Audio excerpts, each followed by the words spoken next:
Good afternoon. My name is Delilah Marcel, and I am here with a very special guest, Mr. George Stelljes.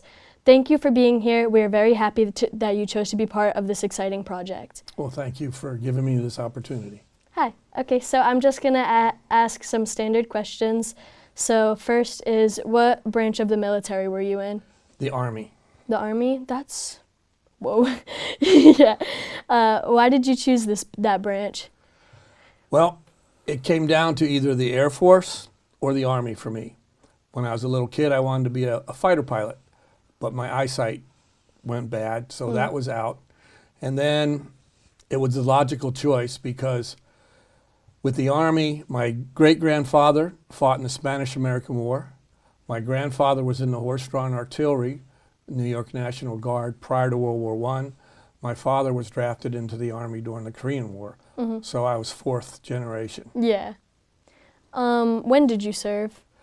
I went in 1975, and I retired in 1996. Where did you serve? All over. I did my basic training at Fort Dix, my advanced individual training in Fort Huachuca in Arizona, went to Fort Ord, California, served in Germany, Fort Knox, Fort Benning, Fort Hood, a few others too. Do you have a favorite, the most memorable? My most memorable assignment was an ROTC assignment, and I was an ROTC instructor at California University of Pennsylvania. Yeah. And really had a great time. It was a small university, small town, got to be a part of the community, and it was just a great time for us. Yeah.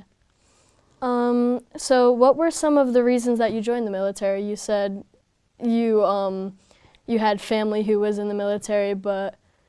So I graduated from Framingham State, and I was looking to get a job, and I thought about going into the FBI. I had an interview, and the agent told me if I was serious about it, I needed to get some experience, and he recommended the Army or the military. And so I chose the Army, and my initial intention was to get experience and then go into the FBI. But I found I liked being in the Army. Yeah. So was it a tough choice at first? Or did you wanted that anyways, so? I don't think it was ever a tough choice because my dad had been in there and we talked about it. I kind of knew what I was getting myself into. Yeah. So you weren't very scared, were you? Or, well, there's underlying fear to that, but... Afraid, no. But I remember that first night at Fort Dix, I was in the reception station, and I was laying in my bunk, and I was asking myself, what did I get myself into? Yeah. Because I had never been talked to like that before, ever. And then I reminded myself that, well, I asked for that. Yeah. So when were you drafted, or did you join? I joined. You joined voluntarily. And what do you remember about the day you went to boot camp? Well, they packed us in this bus. There was a whole bunch of us, no empty seats. We had our duffel bags in our laps. We pulled up to the barracks, and Drill Sergeant Bo, all 6'6" of him, stepped on the bus. And he goes, "You blankety-blank trainees have 10 seconds to get off my blankety-blank bus," and 9 of them were gone. So everybody's going crazy trying to get off this bus. Yeah, some crazy intimidation, I imagine. Yep, and I'm sitting in the middle, and there's no way. There's just people, everywhere I turn, there's people. So I just sat there. When I had a clear aisle, I picked up my duffel bag, I walked down the aisle, and I stepped off the bus. As I'm stepping off the bus, I looked, and Drill Sergeant Bub was watching me. And I thought, oh, that's not good. He walks over to me, and he goes, "Boy, can you read?" And I went, "Of course I can read, Drill Sergeant." He goes, "Boy, can you write?" I said, "Yes, I can write." So he handed me a clipboard with some papers on it and a pencil. And he said, told me to write something. So I wrote something. And he goes, "Boy, you write pretty. You my clerk." And that's how I got my first job in the Army. And that was my first day. Your first day? Wow. Can you tell me about a memorable experience you had during the service? The most memorable experience that I have was on the 4th of June, 1979. I was at airborne school. It was my third jump. I came out of the aircraft and my main chute didn't open. So I looked up, I had a partial opening and everybody was way above me. And for a few seconds, I thought I was going to die. And then my training kicked in. I don't know exactly how that happened, but all of a sudden I was doing what I was supposed to do. Yeah.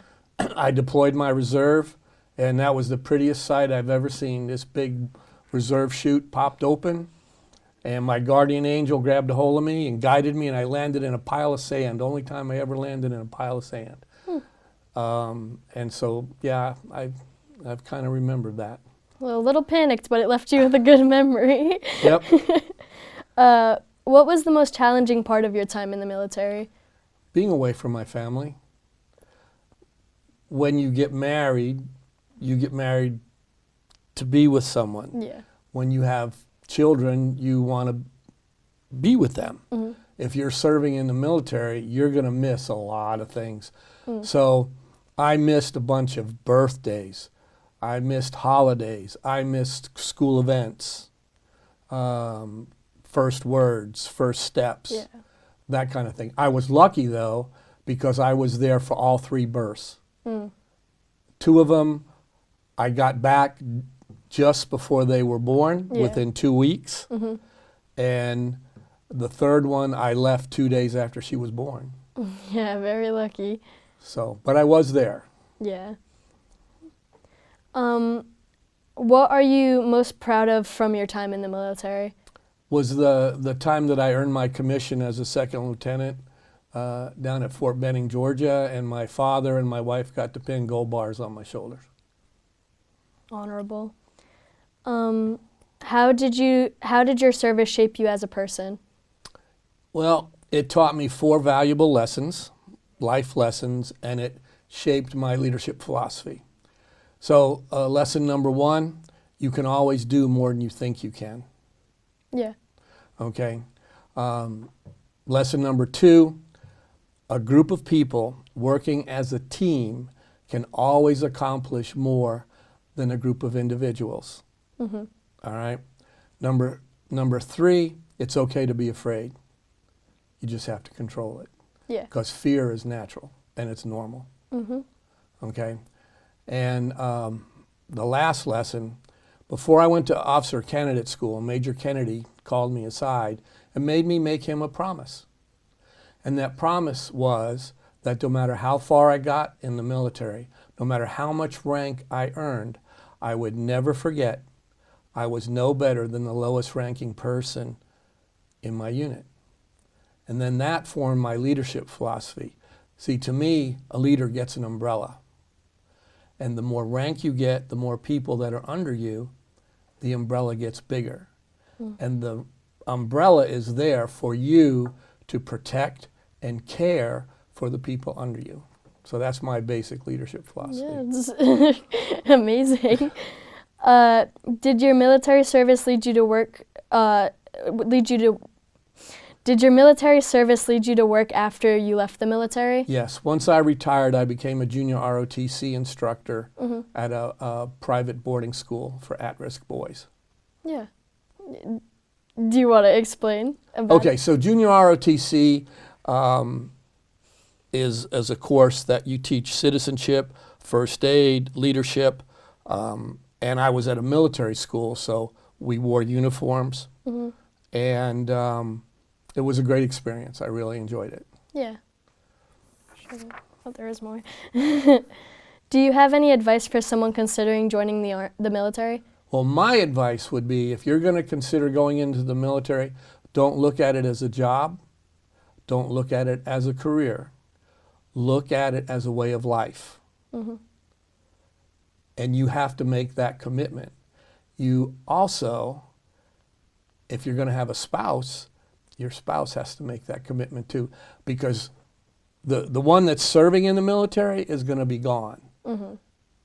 The spouse doesn't get credit for serving in the military, but the spouse is serving too, because you're going to be gone. And so that your spouse has to be very independent. Brings a lot of responsibility. And has a lot of responsibility, and has to be willing to accept the challenges that brings. Mm-hmm. So it's a way of life. And then whatever skill you're going to choose, pick one that you can use in the civilian world once you get out. Mm-hmm. Yeah. Is there someone you served with that you remember fondly? A lot of people. A lot? I had Sergeant Al Barnett, who was my direct supervisor when I was in Germany. He served as a mentor, taught me how to take care of soldiers, and was very helpful in me going to officer candidate school. Mm-hmm.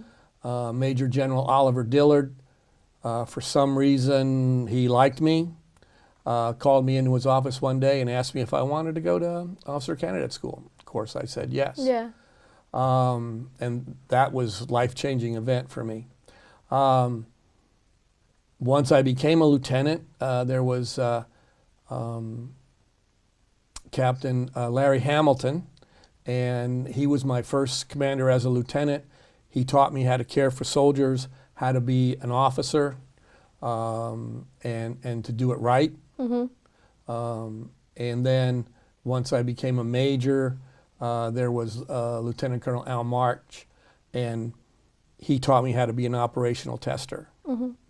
So it brings lots of people together. Yes. So I served, when I retired, they told me I served for 20 years, 8 months, and 2 days. So if you're going to serve that long, you're going to come in contact with a lot of leaders. Yeah. Well, thank you for participating in this project, and thank you for your service to our nation. You're welcome. You're welcome.